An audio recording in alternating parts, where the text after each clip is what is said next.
ঠাকুরগাঁও হাসপাতালে চিকিৎসাধীন অবস্থায় রেখে যাওয়া নবজাতক মেয়ে শিশুটিকে হস্তান্তর করা হয়েছে।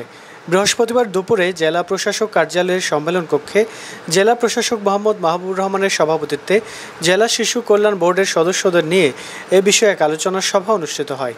এতে সকলের সম্মতিক্রমে ও আবেদনকারীদের তথ্য যাচাই বাছাই শেষে শিশুটিকে হস্তান্তর করা হয়। যাচাই বাছাইয়ের পরে জেলা প্রশাসক মোহাম্মদ মাহবুবুর রহমান শিশুটিকে লালন পালন করার জন্য শহরের একটি সন্তানহীন পরিবারের সদস্যদের হাতে ওই নবজাতককে তুলে দেন। সভায় জেলা প্রশাসক মোহাম্মদ মাহবুবুর রহমান বলেন, যে শিশুদের মা বাবা অভিভাবক পাওয়া যায় না, সেই শিশুদের বিকল্প পরিচর্যার বিষয়ে জেলা শিশু কল্যাণ বোর্ড ব্যবস্থা গ্রহণ করেন। যেহেতু এই শিশুটির অভিভাবক পাওয়া যাচ্ছে না, তাই শিশু আইন 2013 এর সকল বিধিবিধান মেনে শিশুটিকে আমরা হস্তান্তর করেছি।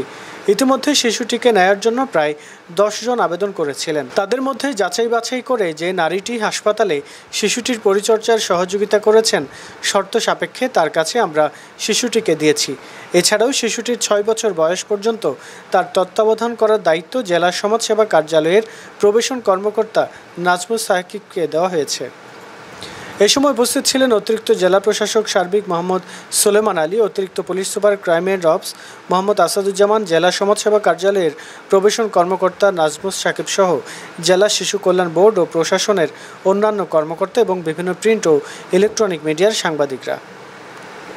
হলফনামার নিয়ম আছে, হলফনামাটি আমরা এখানে ফলো করেছি। পাশাপাশি সর্বশেষ যখন তারা ডেলিভারি নিলেন, বাচ্চাটাকে বুঝে নিলেন, সেক্ষেত্রে তারা সেখানেও আরেকটি সই করেছেন। কাজেই আইনগতভাবে শিশু আইন 2013 যতগুলো বিধিবিধান প্রতিপালনের প্রয়োজন ছিল, আমরা সবগুলো বিধান প্রতিপালন করেই এই শিশুটিকে এই দম্পতির কাছে হস্তান্তর করেছি।